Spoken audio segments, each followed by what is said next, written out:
Hello, welcome to Good Morning Cannes. Can you please tell me who you are, what's your personal purpose, and what inspires you? My name's Archie Wilkinson. I work for a company called PaveGen, and we turn footsteps into electricity. So as people walk through an area, we turn their kinetic energy into renewable electricity and also real-time data. Brilliant. Also for discos, for example?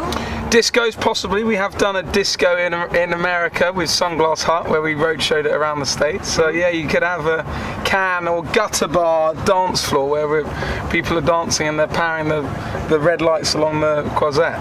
Brilliant. So what inspires you? What inspires me? People, innovation, and the future, I guess. What would you say is your personal purpose? My personal purpose is to have integrity and look at ways of doing things for a social good and with a sustainable cause, and how that reflects and how your impact, however big or small that is, has an impact on the wider picture. Thank you. Would you like to introduce yourself? Good morning, my name's Nick Davis. I am the founder of Neighbourly. Neighbourly is a social network that's designed to help brands collaborate with their colleagues, customers, citizens, so that they can activate their social purpose at a community level. Nice.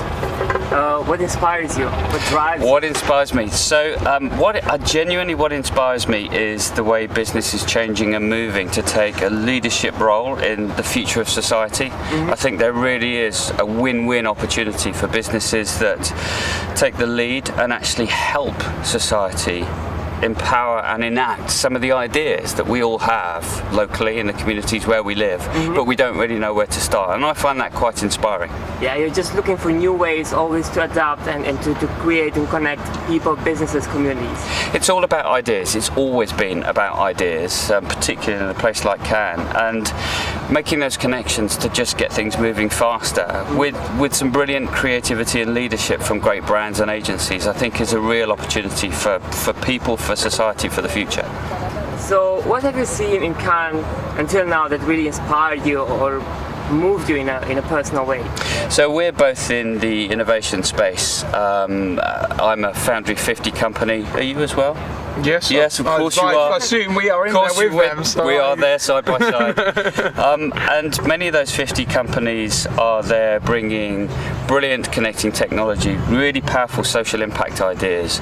And what's really interesting to a man is the motivation of all of those individuals to drive change, to disrupt the status quo, and to bring technology into play in a way that empowers change. So it's a very inspiring place to be. Neighbourly is also a B Corporation, which is a movement of companies that put people and planet alongside profit. And I have the same thing. Whenever you get together for a B Corporation meetup, the people that you meet are just driven to make an impact and to collaborate around doing that, because that's the best way to make it happen. Brilliant. Archie, would you like to add anything? No, we're not a B Corp yet. We are trying to become one.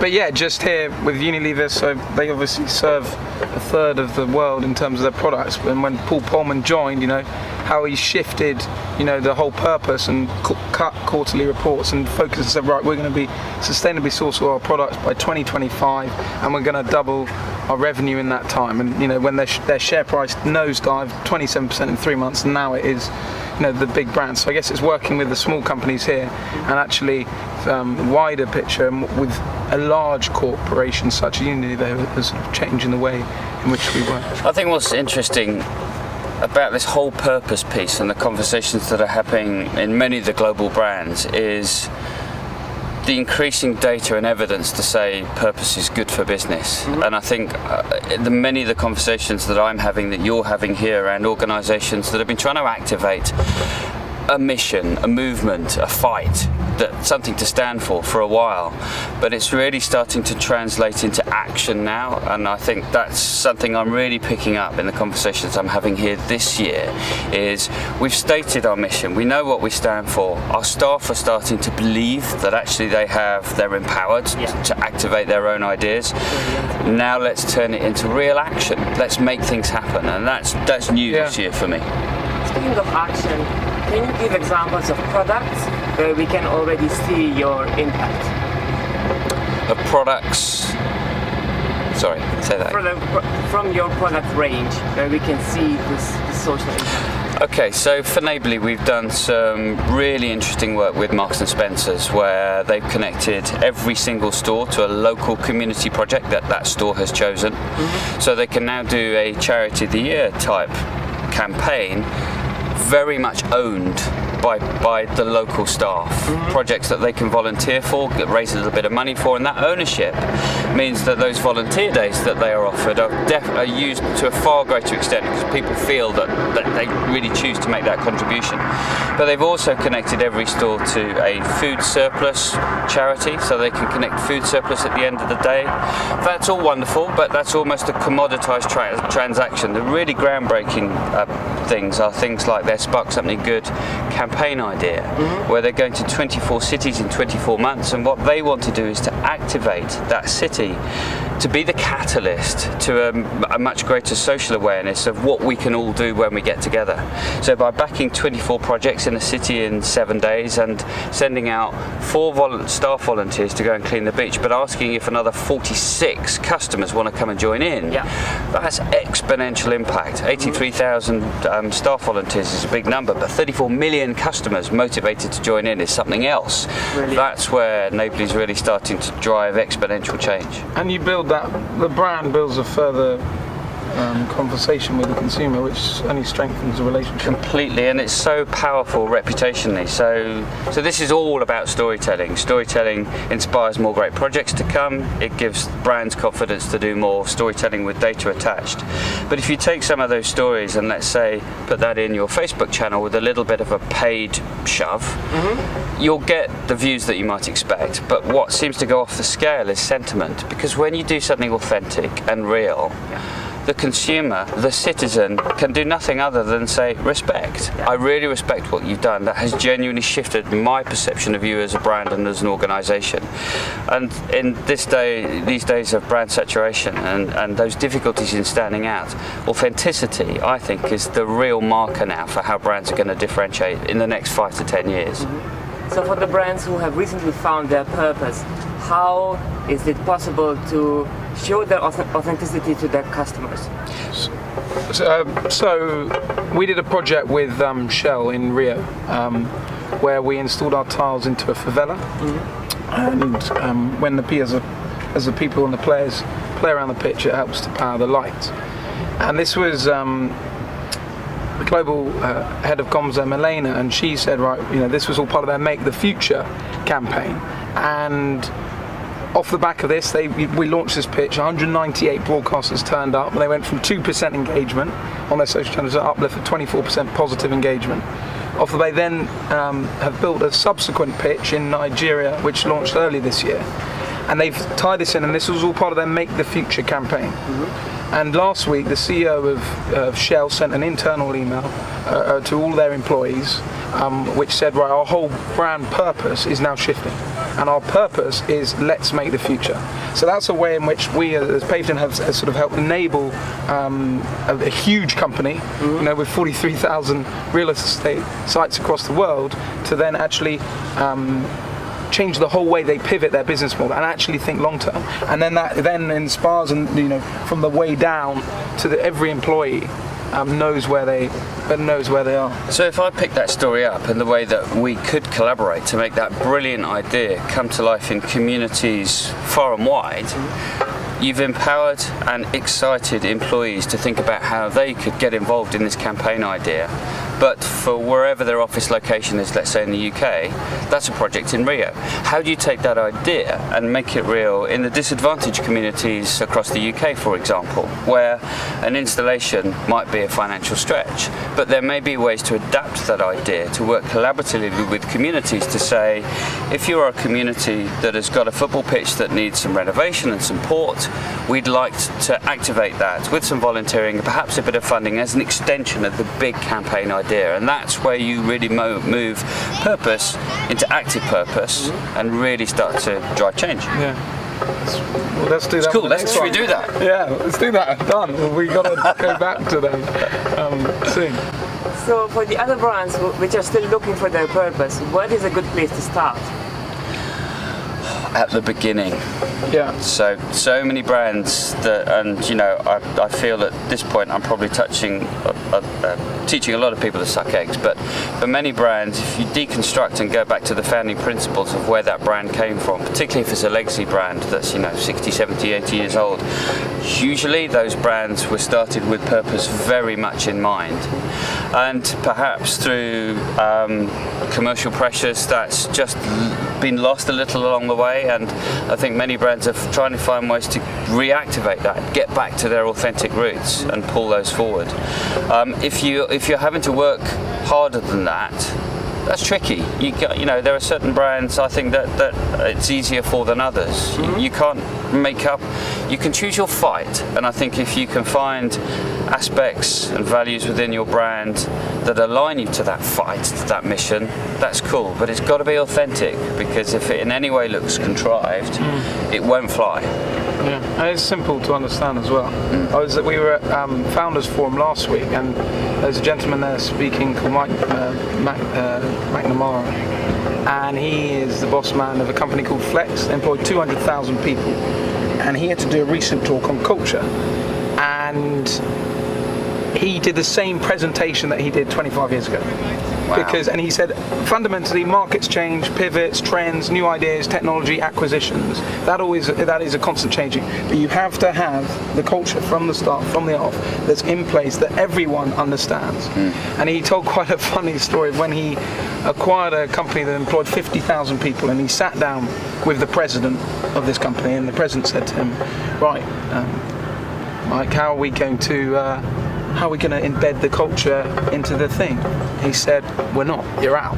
And he fired this guy on the spot. And he just said, because you just have to be cutthroat, and that is the most important thing that has to remain a constant. And your long-term objective and your purpose has to be simple, and your strategies and your tactics change around that.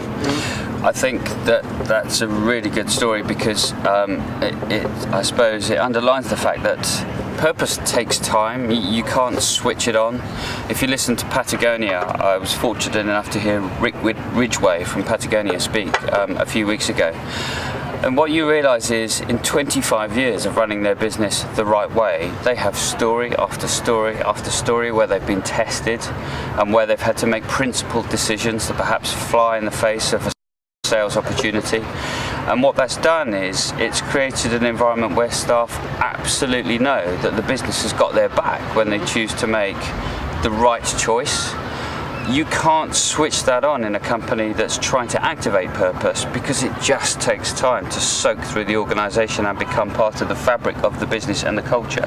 So there are hard yards to be had in the movement towards activating purpose, definitely. Speaking about that, what is the process of sharing the brand purpose with your employees so everyone can relate to it and also implement it in their everyday business life? So I guess it needs, from before they even join. So we have actually, before you join our company, we send them something called PaveGen Culture Pack.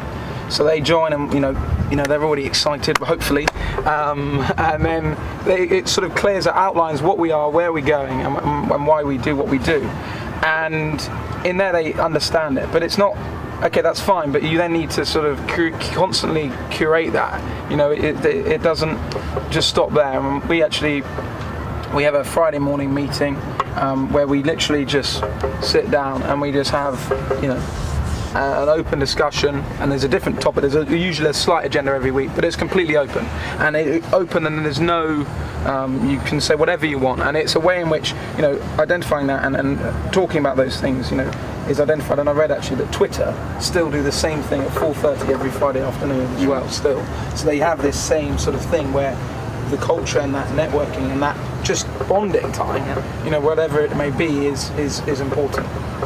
I think many people for a long time, and certainly in big business, have often felt that they have to kind of leave their values on the threshold when they go into the office, that whatever motivates and inspires them usually often gets in the way of their objective to drive profit within the organisation.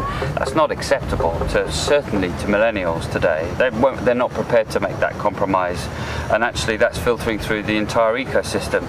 business recognises this, and purpose is, let's be honest, first and foremost driven by the requirement to engage the very best talent that's available in the industry. And the way to do that is to make sure that people can bring their whole self to work, that they don't feel there is any compromise in their objectives commercially, in their objectives as an individual. And that's something that you've got to get right in processes like yours. You've got to establish that there is that framework and that openness and that trust to ensure that agenda can live.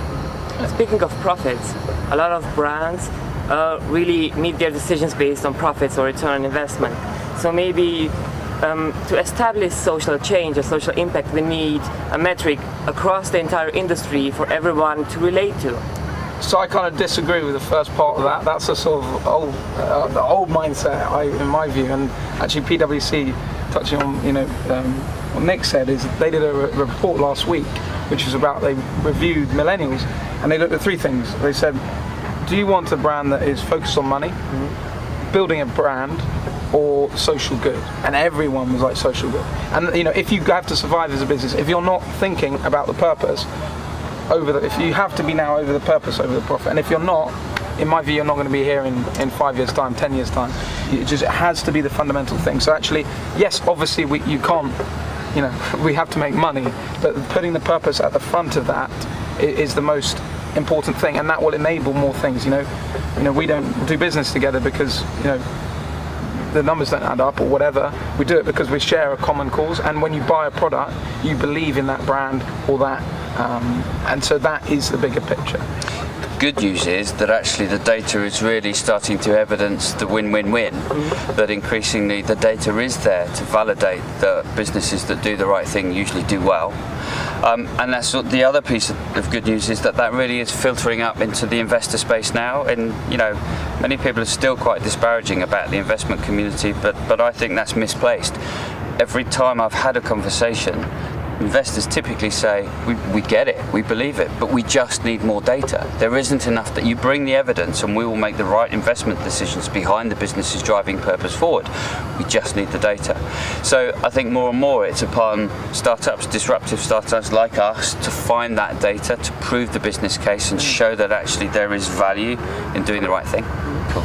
To summarize everything that we've spoken about today, from finding a purpose to implementing it, to sharing it with your employees, to let it influence your product, what advice would you give to brands for the future? I would say identify your change makers early on in the process. What I've found consistently with organisations that are able to move fastest is they have an individual or a team in role that is prepared to take on the hard fights, because there will be plenty. Across the organisation there will be skeptics and those that aren't prepared to change, find that change hard. I think if you've got the integrity in that core team, they will have the staying power and the ambition and the belief, because it's personal, to keep going and not get deflected. So I think that's crucial for anyone on this journey, those entrepreneurs as they're called. Yeah, and for me, I saw Lord Karen Billamora speak recently, and he's the founder of Cobra Beer, and it was a small event, and he was talking to aspiring entrepreneurs, and he said, you have to ask yourself one question: what is the purpose of your life? And I would just simply, what is the purpose of your brand? Like, why are you here? And so that is what I would ask themselves. And if they can't answer that, then they need to go back to the drawing board. Seriously.